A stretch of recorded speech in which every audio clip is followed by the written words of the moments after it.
Today I'm going to show you something that could be happening to your OLED TV without you even realizing it. Take a look at mine. Look at the red screen. Can you see that dark area?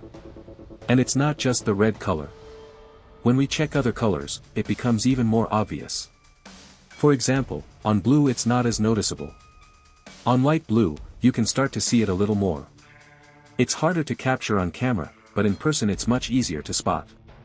Now look at the magenta screen.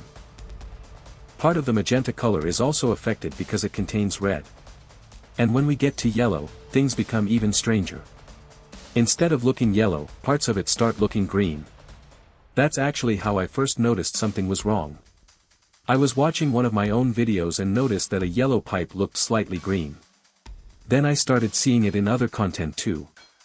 Gold colors, yellow objects, skin tones in some scenes. Certain colors just didn't look right anymore. That's when I realized something was happening with the panel. Up until then, I hadn't noticed anything.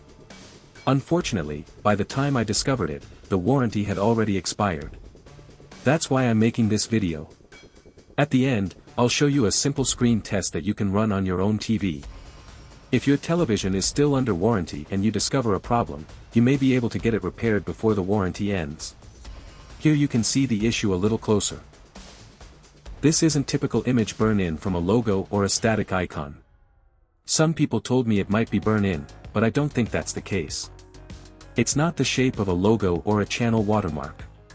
It looks much more like a color uniformity problem or a panel issue affecting specific colors. In a few seconds, I'll leave the full color test on screen. Run the same test on your TV and carefully check every color. Pay special attention to red, yellow, magenta, and skin tones. If you notice dark patches, color shifts, or areas that look different from the rest of the screen, you may have the same problem. Hopefully your panel is perfectly fine. But it's always better to check before the warranty expires. Good luck with your TVs, and let me know in the comments if you discover anything unusual during the test.